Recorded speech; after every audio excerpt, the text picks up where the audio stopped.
Bonjour à tous et bienvenue aujourd'hui dans cette nouvelle vidéo. Si vous vous demandez quel est le point commun entre ce niveau à bulle et le Mavic 2 Pro, vous allez comprendre très rapidement en fait au final, parce qu'aujourd'hui on va procéder à la calibration de la boussole pour le Mavic 2 Pro et de l'IMU. Il faudra bien un niveau à bulle, vous verrez bien pourquoi. On se retrouve tout de suite.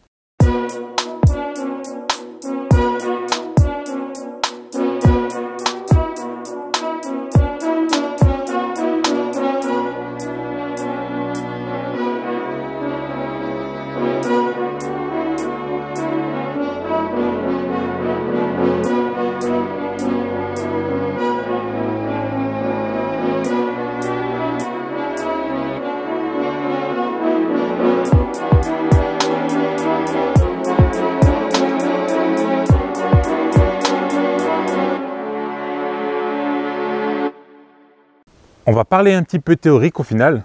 On va déterminer ce que c'est la boussole, ou ce qui est appelé compass en anglais bien sûr, et l'IMU, ce qui est l'Inertia Measurement Unit en anglais, ou en français on va plutôt l'appeler la centrale inertielle.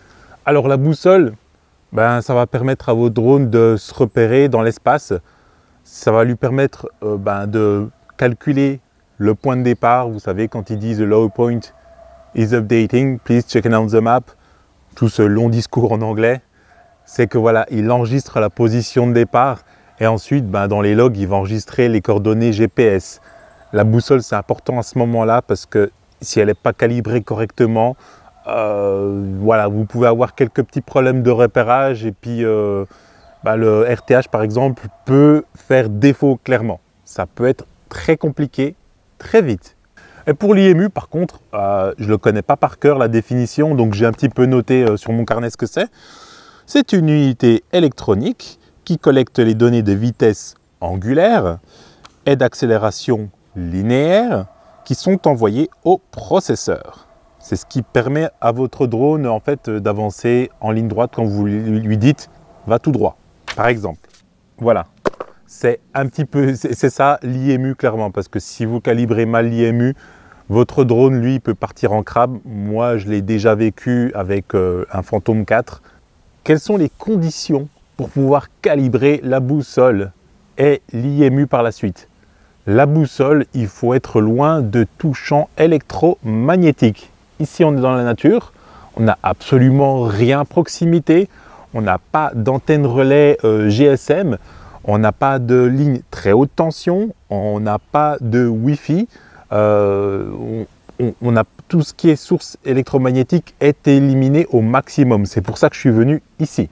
Et pour l'IMU, lui, en fait, ce qu'il faut faire, normalement, il faut être à la maison. Clairement, pourquoi je dis ça? Parce qu'il faut le faire, la calibration ou l'étalonnage de l'IMU sur un support complètement à niveau, à plat, à niveau.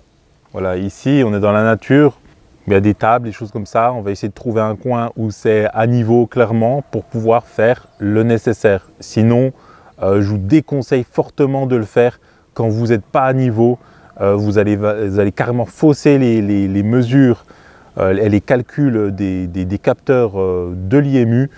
Et puis ça peut très mal se passer bien sûr pendant le vol. Alors dans un premier temps, on va faire la calibration de la boussole, ce qui va être le plus simple à mon sens. On est sur l'interface de DJI Go, on peut voir qu'on peut étalonner directement depuis l'écran de départ qu'il nous donne. Sinon, dans les settings, on peut aller ici dans paramètres du contrôleur principal, paramètres avancés, capteur et compas au-dessus. Et là, on peut faire étalonner le compas. Donc là, on va le faire, on va lui dire étalonner le compas, commencer. Voilà, il va nous demander de prendre le drone à plat et de le faire pivoter sur 360 degrés. Moi, je ne vais pas le faire pivoter comme ça à la main. Je vais faire ce qu'on appelle plus communément la danse de la pluie. Alors, on va prendre le drone, on le met comme ça et on tourne sur soi-même. Et on attend qu'il nous dise que c'est OK. OK. Donc là, il nous dit de le mettre sur le côté. Et de faire un 360 de la même façon.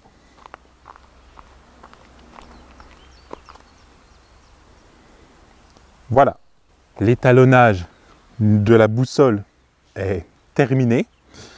Là, je vous assure, c'est hyper simple. Quand j'ai commencé avec le Fantôme 1, pour ceux qui s'en rappellent, sur la radio, il fallait baisser le switch qui était sur la droite 7 fois de suite. 1, 2, 3, 4, 5, 6, 7, jusqu'à que le drone clignote. Et là, on pouvait faire la calibration. Il n'y avait pas d'écran de retour à ce moment-là, il n'y avait rien du tout. Donc la calibration, elle se faisait comme ça. C'est comme ça qu'on apprenait à faire la calibration. Voilà. D'où la danse de la pluie. Et puis maintenant, on va passer à la calibration, à l'étalonnage de l'IMU.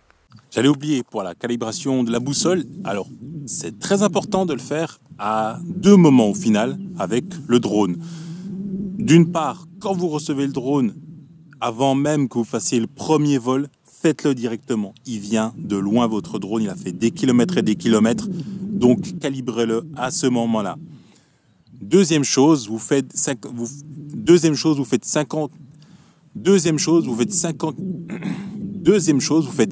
km au plus par rapport à votre dernier point de décollage. Pareil, refaites la calibration de votre boussole. C'est vraiment très important de le faire à ce moment-là. Et même si vous avez un doute, clairement, vous voyez qu'il y a un mauvais comportement ou quoi que ce soit, calibrez la boussole.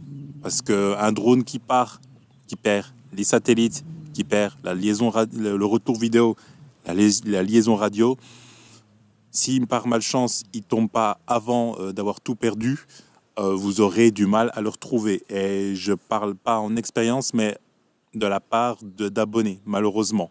Voilà pour la partie boussole. Pour la partie IMU, on va procéder autrement. On va avoir besoin de ce petit niveau-là. Et puis on va partir à la chasse aux endroits qui sont à niveau. Alors là, celui-là, c'est pas à niveau. Alors là, on n'est vraiment pas à niveau. Là, on n'est pas à niveau non plus. Et là, du coup, on est à niveau. Allez, on va faire le calibrage sur cette grande table de camping. Alors, par sécurité, on a retiré toutes les hélices. On va se rendre donc dans les paramètres avancés, capteur et IMU. Et donc là, on va demander l'étalonnage de l'IMU.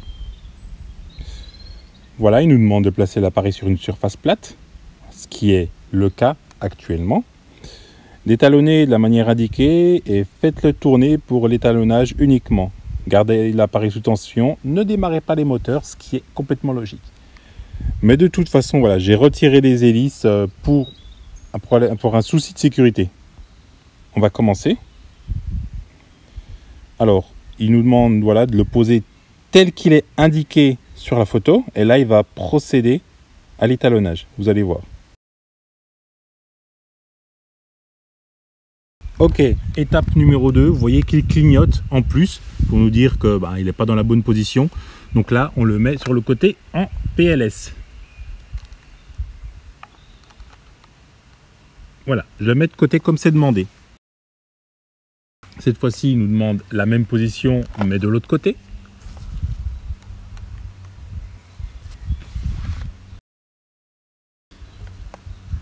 Debout. Sur le dos. Et voilà. Donc, la calibration est complètement terminée. On va le remettre à sa position initiale. Et on va redémarrer. Ok, l'étalonnage est terminé. C'est parfait. Tout est calibré.